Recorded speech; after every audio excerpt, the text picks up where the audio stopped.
Oh, you're right about the hallucinations. I've just seen Stuart Hall and a load of Morris dancers moving in slow motion. Strange, I haven't switched it on yet. What's this measuring here? Well, what we're hoping for is some signs of displeasure, from faint nausea to extreme loathing with projectile vomiting, in an ideal world. What's that? It's a little promotional video, a sort of A to Z of TV hell, featuring the very worst of our output. Oh, good. Is Frank Boff presenting it? Why didn't I think of that?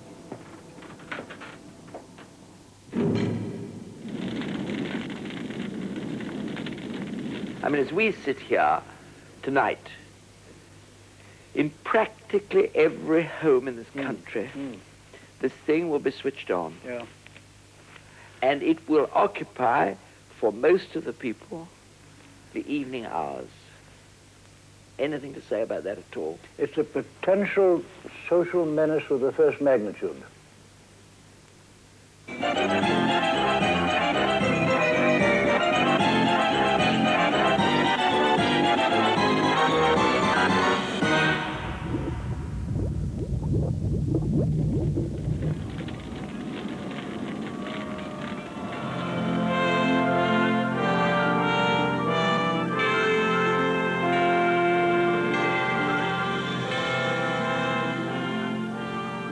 Because of co-production money, we felt if we could add a name, the name of Churchill would be of some significance. And so we chose the books, The History of the English-Speaking Peoples.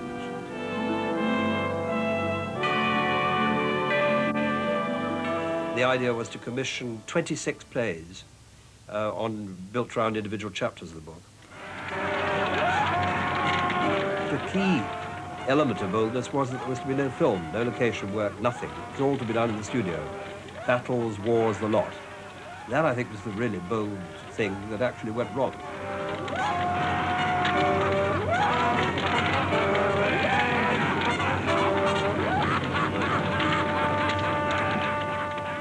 I knew very early on that we were a big joke, certainly here. You know, I mean, I don't say people actually avoided you in the corridors. I don't think it ever got quite to that.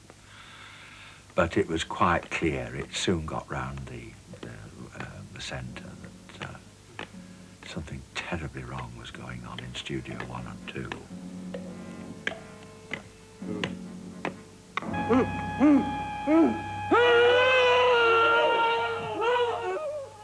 The very first play was called Pritan by David Rudkin, and it was about a Roman spy coming to Britain before the Roman invasion. The controller of BBC One, who we just appointed, viewed it, had a look at it, and he came to me and he said, I don't think this is transmittable at all, actually. Given the custody of this project, I had the feeling that if this was part of the inheritance, I rather wished I hadn't been included in the will. Churchill's People is a co-production disaster. It not only sounds like a school's radio program, but looks like it too. They were in a terrible fix, really. They got this monumental piece of programming with an awful lot of, as I say, talent associated with it. What to do with it, you see? It was rather like, you know, that terrible vase that Auntie Florrie sends you, and you think, where are we going to put it? The sensible place to schedule this series seemed to be at 9:30 at night. And after a few weeks, when 1 million people were about watching it, which was a disaster, I thought, well, it's time to cut the losses, really. And having afforded it a decent scheduling, I thought the kindliest thing I could then do for it was to give it a decent burial. Never have so many struggled for so few. We moved the plays from their 9:25 slot, the original slot, to much later at night, about 10:15, 10:30, I think. There they lay there, wallowing in a sea of pain, like the rest of us. Yea, though I walk through the valley of the shadow of death. Must we wait? I'll fear no evil. Shall we wait till doomsday? Thy rod and thy staff comfort. Still shall eat bread. death or liberty. Oh, give me death or liberty.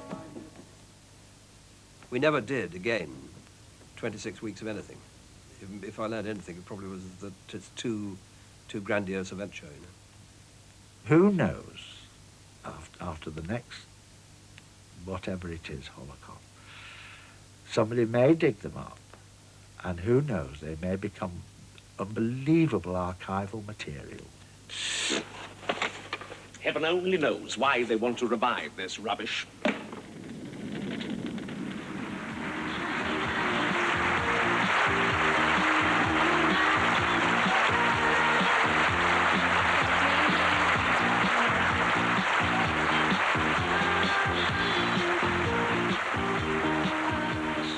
Mini Pops caused a terrible flutter at Channel 4 because there we were, all the right-ons, you know, doing our bit, you know, me doing the alternative comedy. And we were getting all that stuff from the press, you know, Channel swore and, you know, Isaacs must go, all this sort of stuff. And in the midst of this, all these children turned up, all sort of painted up to the nines, so gyrating. I can get a train. I don't need no hamburgers, no takeaway. I want my own game, no bacon steak, no strawberry milkshake. The show pandered to the kind of worst possible instincts in some human beings, and really wasn't terribly healthy. I mean, kids doing that sort of thing is just not very. It's wrong. It's certainly tasteless and appalling. The harder question is whether it's corrupt or corrupting. Is it merely priggish to feel queasy at the sight of primary school minxes with rouged cheeks, eye makeup and full gloss lipstick belting out songs like torch singers? I can remember watching a TV programme that was like a sort of a right to reply type programme, and they actually had a child psychiatrist on the programme.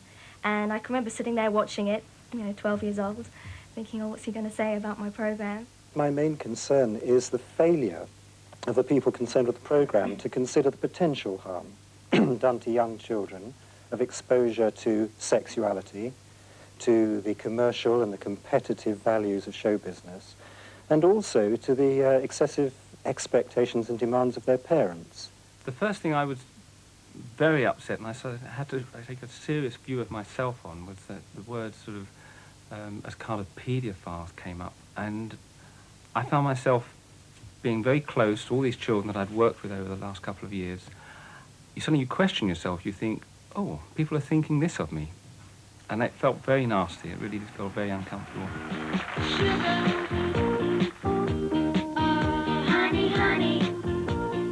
I can't blame anybody other than ourselves saying that we should have seen them on the set and said too much. We found out afterwards that these children were going into makeup, coming out, there was a poor makeup artist in there working with a lot of children who were rushing through this room, and the children were looking in the mirror with themselves, and one girl was going, oh, I've got more makeup than you have. And they were belting back up into makeup room saying, I've been told to have some more lipstick. And the poor girl was like slapping it on.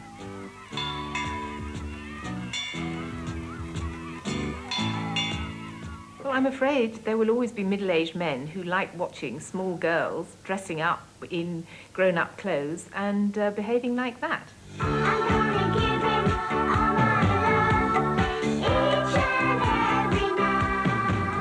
The fact that it lasted the series was the great miracle.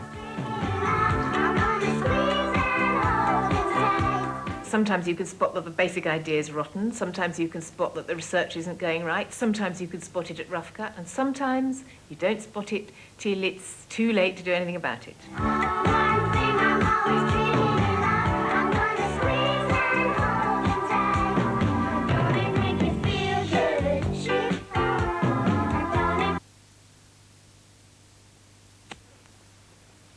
Sorry, we seem to have lost that film. I was watching it on another monitor up there, but we obviously don't have it here.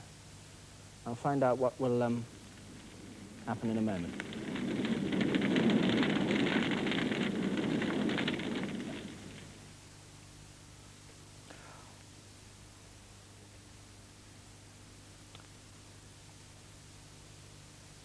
I haven't got a script.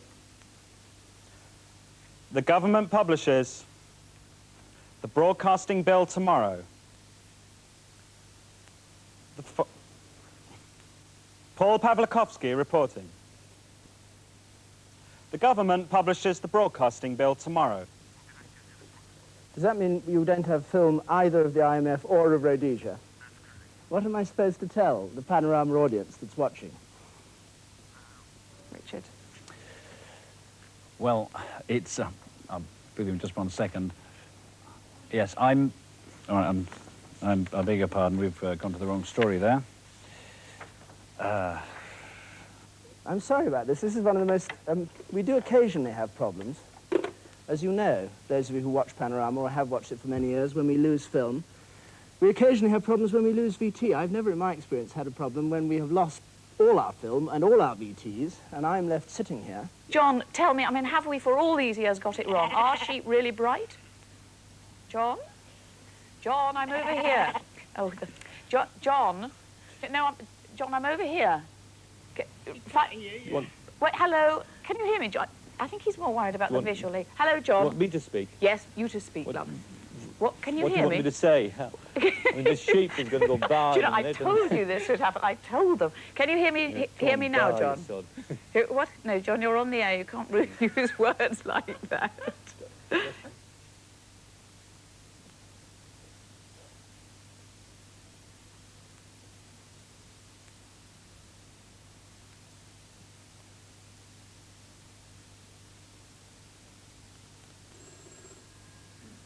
Well, what are we going to do now, Sally? Let's go Well, to news, Sally. I think we'll have to. Maybe we can go back. I think we're going over to the news now, if we possibly can. No, I've heard that we possibly can't. We'll just have to talk about our holidays. What are you going to do for your holidays, my dear?